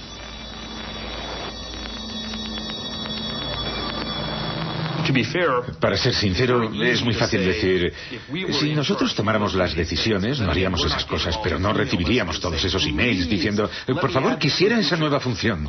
De modo que no sé lo que haría si de verdad estuviese a cargo de todo. Dave Miller estudia los cambios que los programadores desean aportar al kernel, al núcleo del sistema. Actúa como intermediario entre los programadores del mundo entero y el rey Linus.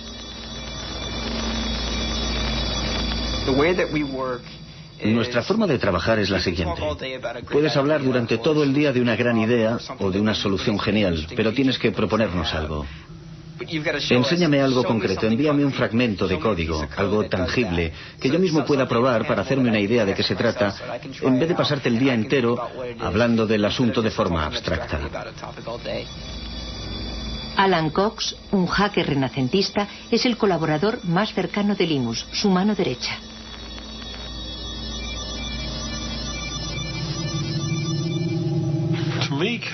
Para mí el código presenta muchas similitudes con la poesía, por ejemplo, o con ciertos tipos de literatura. Su belleza reside en su estructura y en el hecho de clasificar las ideas una por una de forma clara. Si el código es bueno, lo puedes leer sin hacer comentarios. Comprendes de inmediato por qué ha sido escrito y lo elegante que es. Buscarás un código que sea a la vez elegante y claro, pero que no se base en trucos de la programación, que no dé por hecho una hipótesis que en el futuro podría demostrarse que es falsa. Porque lo último que te interesa es tener demasiado código en el núcleo final. En el núcleo de Linux, en general, el código no necesita demasiado esfuerzo para funcionar porque nuestro objetivo no es programar y reprogramar por siempre jamás. Después de haber dirigido el proyecto Linux durante 5 años en Finlandia, en Helsinki, Linus fue reclutado por Silicon Valley, en California. Él deseaba descubrir el otro mundo, el del comercio y la industria. Quería salir del mundo universitario.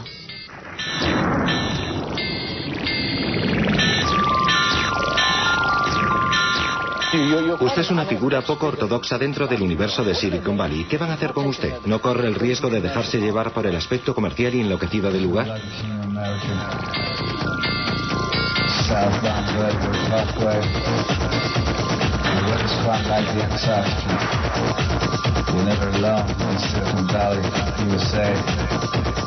Seems I was the chosen prodigy, writing for the sonnets by Shakespeare. Some sort of balcony that shouldn't even get near. And they did me Harry Piet. The bees, we found the web. We'll probably sell the shares as soon as you can. Get out and go on to the next thing. Retire young, should have been the king of America. The weather's quite like the Antarctica. Southbound Bellevue Parkway. Linus empezó a trabajar para la compañía Transmeta, la empresa misteriosa que se negó durante muchos años a revelar sus actividades. Se sabía, sin embargo, que trabajaba con un código fuente cerrado, siguiendo el ejemplo de Microsoft. ¿Habría cambiado Linus de bando? El mundo de los negocios tiene leyes extrañas. Al mismo tiempo que trabajaba para Transmeta, Linus podía seguir desarrollando su propio software con permiso de sus jefes. Hicieron todo lo que pudieron para obligarme a ser la imagen de Linux y de la comunidad open source en su conjunto. A pesar de que no había sido yo el que había tenido la idea de open source.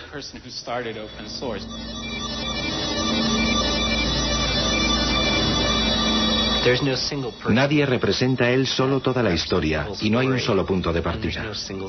Es como el bambú, que no se sabe dónde empieza y dónde termina. En mi opinión, este movimiento no tiene nada de nuevo.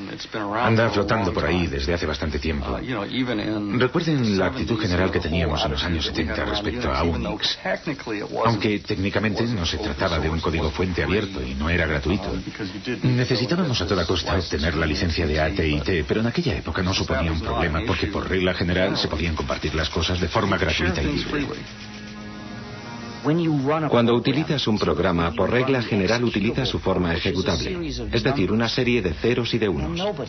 Nadie es capaz de encontrar un sentido a esas cifras. Solo el ordenador las comprende. Para eso es para lo que sirven los ordenadores. Esas cifras son la forma del programa que puede comprender el ordenador. Pero para los seres humanos resulta muy difícil saber lo que significan. Cuando desarrollamos un software, lo programamos bajo la forma de código fuente. El código fuente es una especie de álgebra. Es la forma de entenderlo si eres programador. Suele haber una cantidad enorme de comentarios y de explicaciones incluidas en el código fuente para ayudar a que la gente comprenda el programa. Si solo tienes los ejecutables, es decir, lo que te proporciona Microsoft, aunque tuvieras incluso la posibilidad de introducirles cambios, no sabrías nunca qué modificaciones introducir. Es demasiado difícil. Para poder modificar un software y hacerlo más práctico y más fácil de usar, debes disponer del código fuente. Si observas de verdad el proyecto, como ya he dicho otras veces, verás que Linus desarrolló el kernel, el núcleo, pero no la totalidad del sistema. Pienso que lo más interesante de este asunto es el hecho de que Richard Stallman iniciase el movimiento. ¿Han oído hablar de Richard Stallman? Él quería que todo el mundo tuviera derecho a utilizar los softwares y a copiarlos sin infringir la ley, para hacerles cambios, para distribuirlos y para mejorarlos. Él quería dar derechos a la gente. Había decidido aniquilar el capitalismo americano corrompido de la industria informática. Y dimitió de su puesto de trabajo, pero siguió programando. Join us now and share the software. You'll be free, hackers. You'll be free. Join us now and share the software. You'll be free, hackers. You'll be free. Tengo tendencia a pensar en las cosas en términos de justicia, de libertad y de ética. Lancé la idea en noviembre de 1983, pero todo comenzó en enero de 1984, cuando dimití de mi puesto en el MIT para empezar a desarrollar un sistema operativo gratuito, al que bauticé con el nombre de GNU. Esto es GNU y esto es GPL, General Public License. Evidentemente el núcleo se encuentra bajo GPL. La idea del software libre hace referencia a la libertad, no al precio. Es una lástima que en inglés la palabra free sea ambigua y tenga significados diferentes. Puede significar gratuito, pero también libre. Y yo prefiero pensar en libertad de expresión que en cerveza gratis.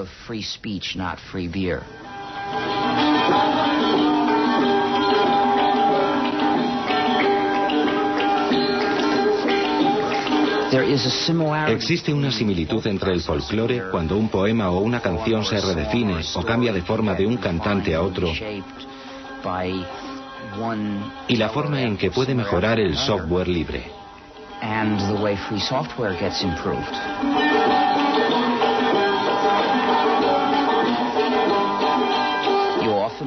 A menudo el software libre es desarrollado por un grupo de personas que no incluye a ninguno de los que lo desarrollaron al principio. En 1991 casi habíamos terminado el sistema GNU. Nuestro objetivo consistía en crear un sistema operativo como Unix, pero completamente gratuito. Ese sistema operativo completo necesitaba muchos componentes diferentes. En 1991 los teníamos casi todos. Habíamos creado la mayor parte de ellos y habíamos encontrado otros, creados por otros programadores para sus propios fines, pero que nos servían. Así que los integramos en el sistema GNU. Todavía nos faltaba un componente importante, el componente que llamamos kernel o núcleo. De modo que nos vino muy bien cuando Linus Torvalds creó su núcleo. En aquel momento la combinación del núcleo Linux con el sistema GNU nos permitió obtener un sistema perfectamente ejecutable que cualquiera podía instalar en su ordenador personal y utilizar. Una vez desarrollado Linux, el sistema GNU estaba terminado y empezó a hacerse cada vez más popular. Pero en ese mismo momento ocurrió algo desafortunado. La gente que utilizaba el sistema GNU no se dio cuenta de que se trataba del sistema GNU y empezó a llamar Linux al conjunto, a la combinación. Y ese error se extendió. A los que trabajaban en el proyecto GNU les resultaba muy difícil atraer la atención del usuario sobre esas cuestiones éticas y políticas. Hoarders can get piles of money, that is true. Hackers, that is true.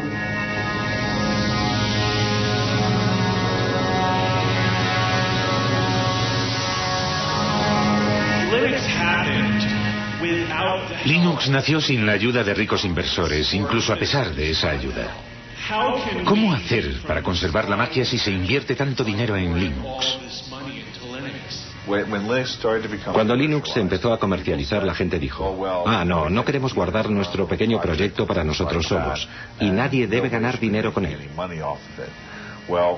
Me parece muy bien, pero en el mundo real la gente utiliza las cosas para ganar dinero. Los Estados Unidos son una sociedad capitalista. Europa es una sociedad capitalista. Para que las empresas puedan empezar a utilizar Linux, necesitan tratar con alguien que sea capaz de proporcionarles la ayuda que esperan, que les venda el material, ese tipo de cosas. Y la gente que vende el material y la ayuda va a ganar dinero.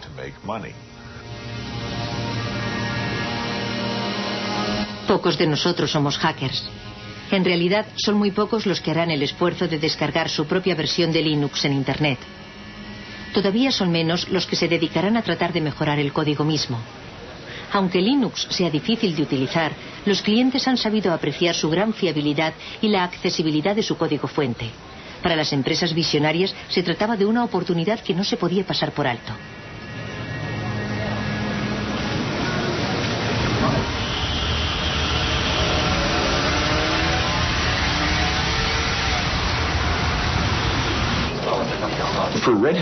En realidad, Red Hat no buscaba un sistema operativo mejor que Microsoft o que Sun Microsystems. Lo que más nos interesaba era poder contar con un sistema operativo capaz de resolver los problemas que nuestros clientes no podían arreglar con un software tradicional. Nos dimos cuenta de lo que estábamos haciendo. Desarrollábamos una tecnología y luego entregábamos el código al público. ¿Cómo entonces íbamos a ganar dinero? Por supuesto, cuando fuimos a California, a Silicon Valley, todo el mundo nos dijo: si reveláis los códigos jamás podréis ganar dinero en el negocio del software.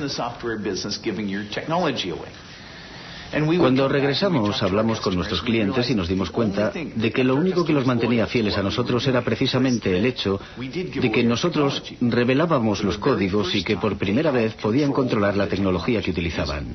El verdadero valor de todos los productos de software reside en la hotline o línea caliente, es decir, en la relación de ayuda permanente que existe entre el vendedor y el usuario.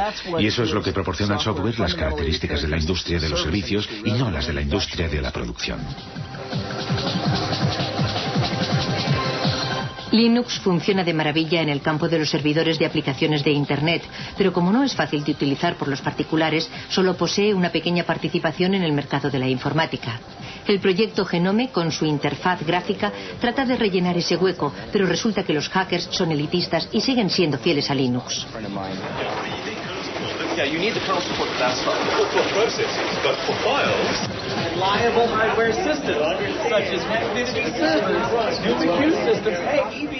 Miren quién está ahí.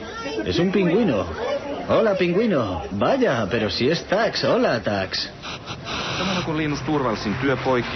El trabajo de Linus Torvalds crea todavía más millonarios y billonarios y le está haciendo salir canas al hombre que de lejos es el más rico del mundo, Bill Gates.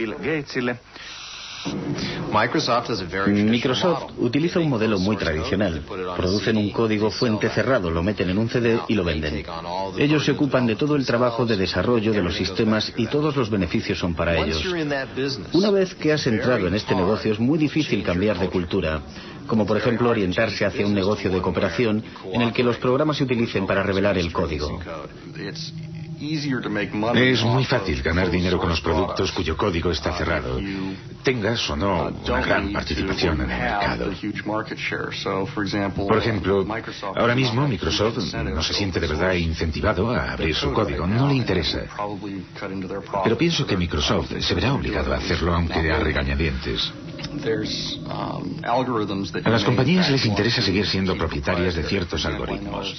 Por ejemplo, ciertas empresas han trabajado muchísimo en los algoritmos de compresión, en especial para el streaming multimedia, y no quieren que la gente sepa cómo lo han hecho, porque es justo ahí donde reside el valor de su producto. C'est justement là que réside la valeur de leurs produits.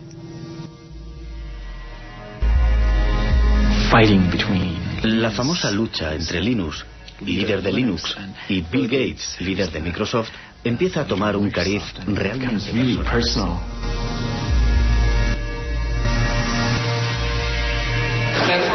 Una pregunta de la categoría rarezas. ¿A quién pertenecen estos labios? Voy a contestar yo. Son los labios de Bill Gates a punto de contar otra mentira más.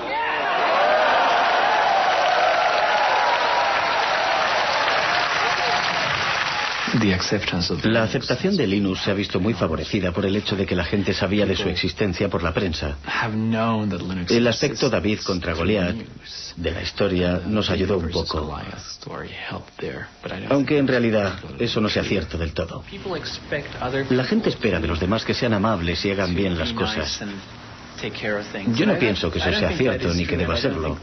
El poder de Linux es que, aunque no te ayude nadie, siempre podrás disponer de tu propia copia de Linux. Y la posibilidad de hacer con ella lo que te dé la gana. Quiero evitar convertirme en el político de Linux. Quiero que todo el mundo piense que soy un buen tipo y que soy una persona que no hace trampas. Linus, una última pregunta. Yo soy de la India. ¿Hay muchos indios que contribuyan al desarrollo del núcleo? No, no hay muchos. ¿Qué mensaje le gustaría mandarles para que sean cada vez más los que se unan a su proyecto? En mi opinión es solo un problema de infraestructuras. No siempre tienen acceso a Internet o disponen solo de una conexión muy lenta. Y pienso que la gente quizás no está acostumbrada a ese tipo de colaboración por Internet y se pone un poco nerviosa. ¿Tienen un mensaje para motivarles, para hacer que vengan más programadores? No conozco los problemas de la India, pero sin duda existirán problemas locales que solo los indios pueden resolver. Problemas que al continente americano no le importan en absoluto. En mi opinión resulta muy estimulante cuando alguien dice: yo puedo resolver ese problema, puedo crear mi propia versión de Linux que me convendrá mucho más. ¿Entendido? Y eso vale para un indio, para cualquiera. Eso es lo que debe motivar a la gente, aunque por otro lado diga lo que diga yo, no tienen por qué hacerme caso. Linus, solo un momento. Muchas gracias. Gracias a usted. La próxima vez que visite la India... Lo intentaré, pero... debería pasar unas largas vacaciones. Trabajo para una revista holandesa. ¿Piensa ir a los Países Bajos?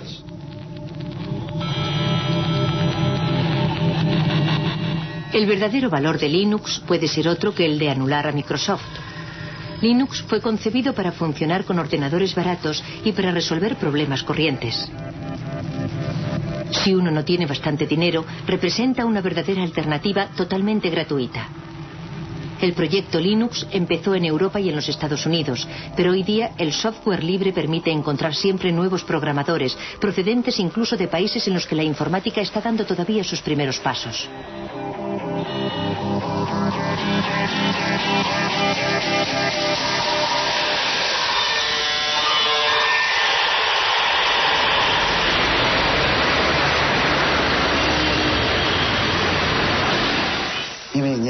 La sociedad Red Flag está especializada en la investigación, el desarrollo y la comercialización de sistemas operativos basados en Linux. Como ustedes saben, China está retrasada respecto a los países desarrollados en materia informática. La diferencia es muy grande y estamos tratando de salvarla lo más deprisa posible. Mientras tanto, debemos recurrir a la experiencia de muchos otros países. Damos una gran importancia al sistema operativo. Empezamos a desarrollar el sistema a partir de Linux, pero debido a la estricta reglamentación del mercado, fracasamos. Linux representa para nosotros una gran oportunidad, así como una buena base para formarnos en las nuevas tecnologías del mundo entero.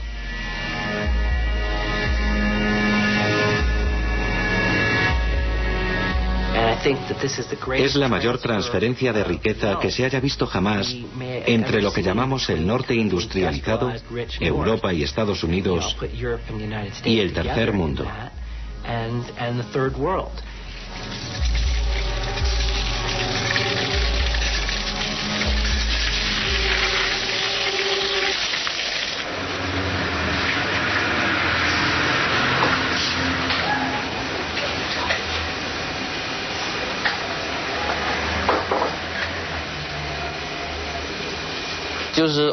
Es el código fuente abierto. Pienso que es muy importante para mucha gente. Me gusta la filosofía y me gusta analizar las cosas desde el ángulo de la filosofía. Pienso que los códigos abiertos están de acuerdo con el espíritu de la ciencia, es decir, el espíritu de acceso libre y sin restricciones a la información. Nada debería estar oculto. Esa es mi primera impresión respecto a Linux.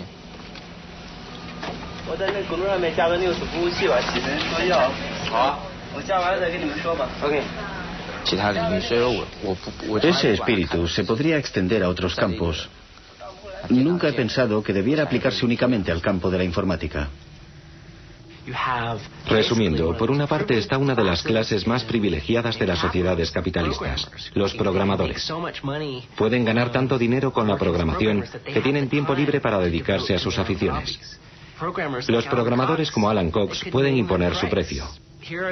Son las personas que se encuentran en el vértice de la pirámide, que transfieren su propiedad intelectual, que supone una riqueza enorme, hacia los países pobres. Es el socialismo en acción, aunque a los liberales les horrorice que se mencione siquiera.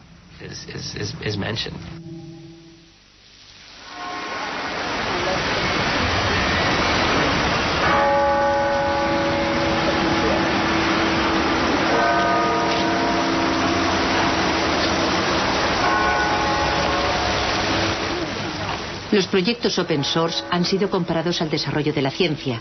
La ciencia en sí misma no da dinero. Son las aplicaciones industriales de las investigaciones las que crean riqueza. Para los hackers, partidarios de la open source, el desarrollo de Linux ha sido siempre un proyecto voluntario de tipo científico, un auténtico hobby. Los expertos más valiosos de Linux acabaron por ser contratados por otras compañías. En 1999, durante el auge de la economía de la red y de los negocios electrónicos, algunas empresas Linux cotizaron en bolsa. Wall Street anunció que las acciones de Linux alcanzaron valores récord. Por supuesto, la situación no duró, pero durante un cierto tiempo algunos hackers de Linux fueron increíblemente ricos, al menos sobre el papel.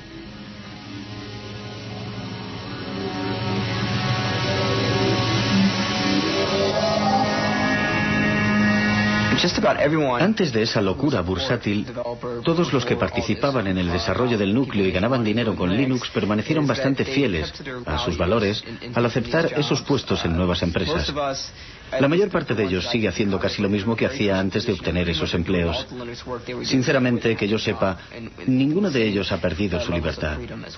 Sigo leyendo a diario sugerencias para hacer modificaciones, igual que siempre, y se las paso a Linux, igual que hacía antes de que cotizáramos en bolsa.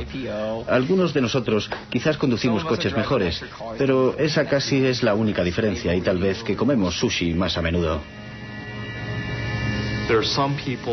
Algunas personas tuvieron suerte al unirse a la empresa adecuada en el momento adecuado y se las han arreglado para beneficiarse de la salida a bolsa. Algunos han ganado millones de dólares, otros miles de millones de dólares. ¿Acaso la contribución de esas personas fue más importante que la de las otras? En algunos casos invirtieron las sumas necesarias en el buen momento, pero yo pienso que se trata de un problema más general que no concierne más que a la comunidad open source, y no creo que exista una respuesta satisfactoria a esa pregunta. Una de las cosas que me gusta de Silicon Valley es su gran dinamismo. Aquí todo es posible, incluso eso de la carrera por el dinero, que parece un poco de mal gusto, sobre todo si eres europeo, es un factor de motivación muy bueno, un buen medio para llevar los proyectos hasta el final.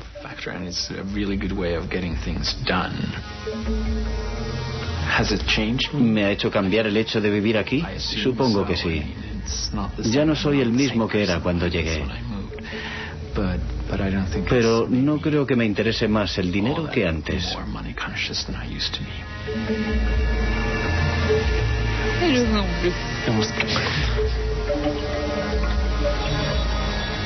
El 11 de septiembre de 2001 trastornó nuestro mundo. Los atentados suicidas de Nueva York asestaron un golpe terrible a la economía, lo mismo que al mundo de la informática. ¿Qué quedará del fenómeno Linux?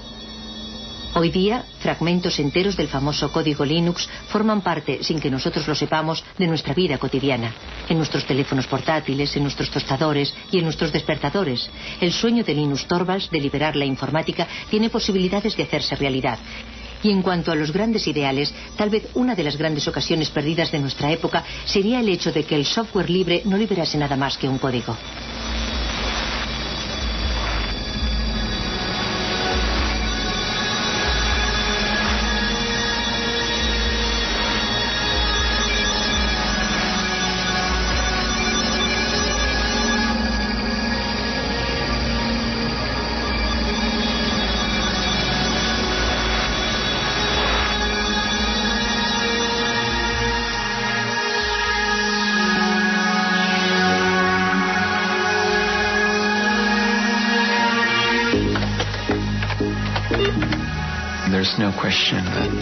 La cuestión no es saber si los progresos tecnológicos dejarán anticuado a Linux en un momento determinado. La cuestión es saber justamente cuánto tiempo va a tardar en ocurrir eso. Randy, ¿no te afiles las garras en el sofá? Pienso que uno de los poderes de Open Source es que en el futuro, dentro de 5, 10 o 50 años, el mejor sistema operativo del momento siempre podrá sacar partido del código fuente de Linux.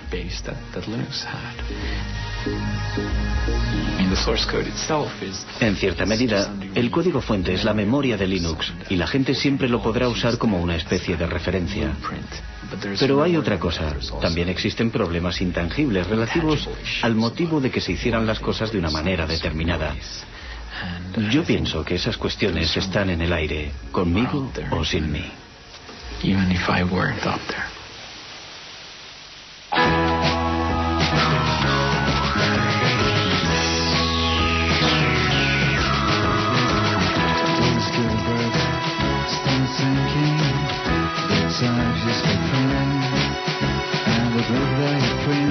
get people thinking.